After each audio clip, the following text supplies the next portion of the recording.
Madeleine LaRose. Madeleine is an artist that primarily creates New England landscapes and florals in pastels and watercolors. You may be familiar with Madeleine's work as she has participated in several art walks over the years.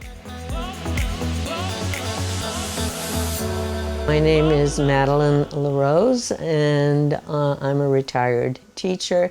Now I spend a good deal of my time painting in pastels and acrylics mainly, but also sometimes in other media.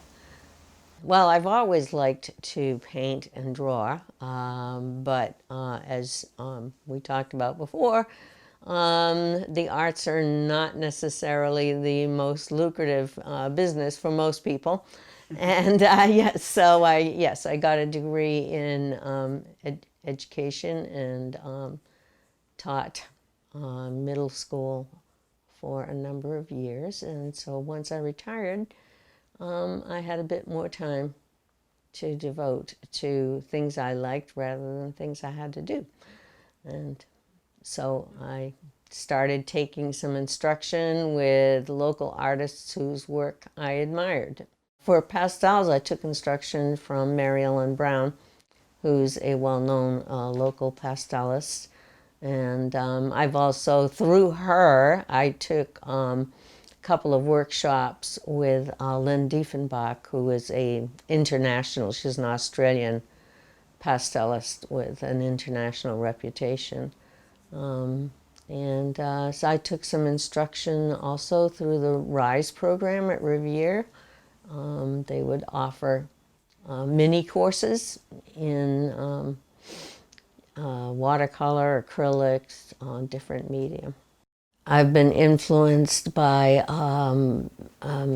Marianne Mullett, who is a Monadnock area pastelist.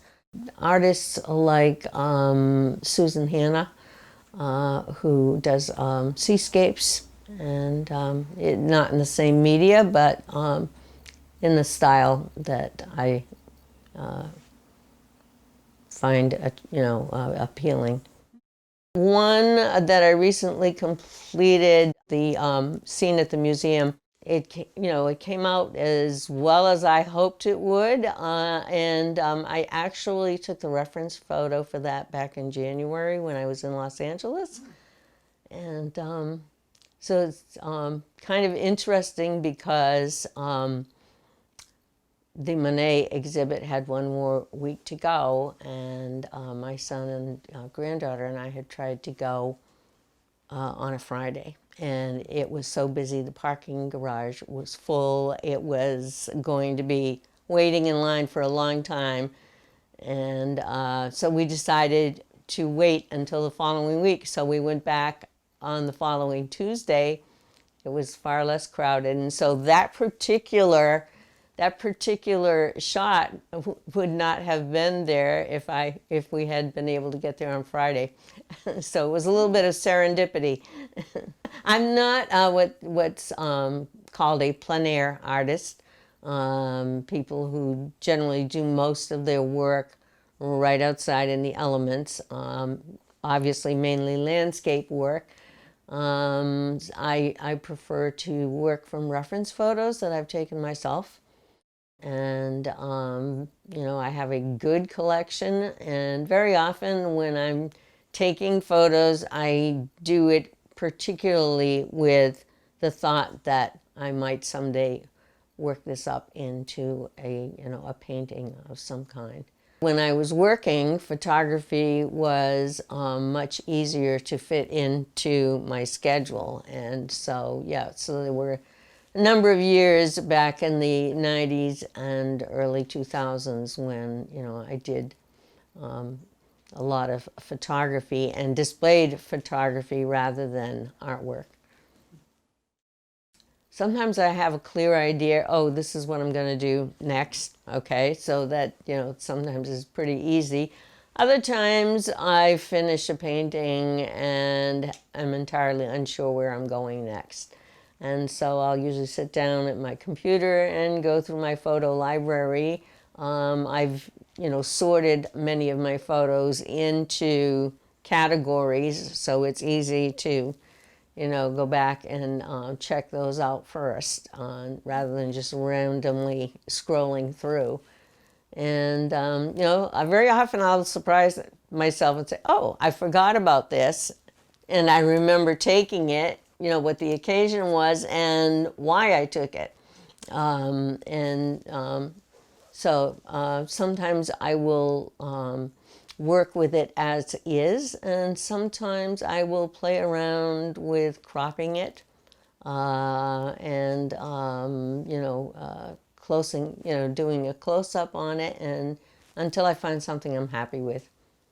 And then I will usually print it out and work from there, because I find it's easier to work with a hard copy. I tend to be detail-oriented and sometimes deliberately work against that to try and expand my my range a bit. If it's an intricate piece, I will make a grid called an armature, and I will do it both on the photo itself that I'm working and also on the surface that I'm working on. And that helps me to make sure that I've got things in proportion and that my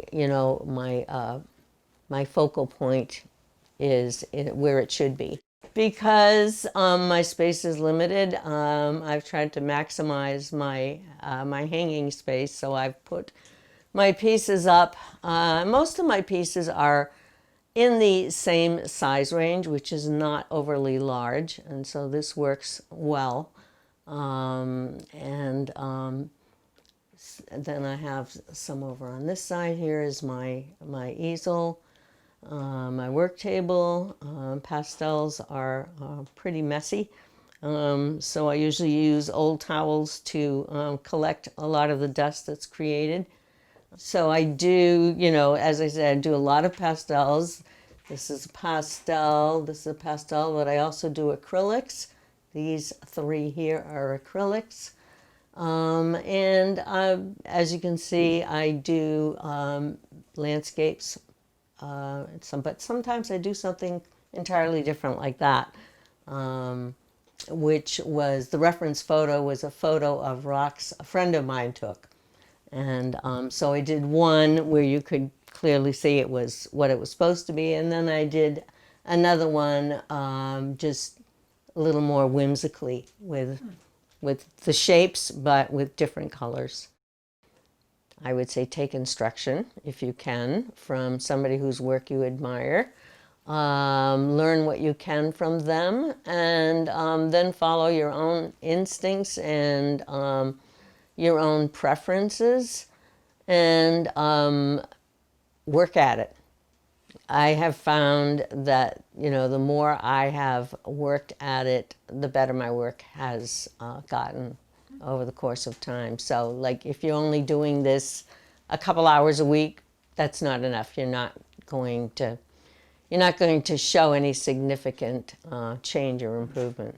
The pandemic has actually made my work kind of like a lifeline, because it gave me something to focus on when, especially, late winter and early spring last year, when, all this was new and pretty stressful, although it's still, I think, pretty stressful, but, it was a lifeline. It gave me something to concentrate on and be productive. I think I've probably turned out more paintings this year than ever. I have a Facebook page, facebook.com, expressly.m. I also have an Instagram page. It's instagram.com, Madeleine_LaRose. Thank you for joining our virtual Art Week. City Arts Nashua appreciates the support of our sponsors and you, our viewers. Please continue to support our local artists and our musicians and theater groups.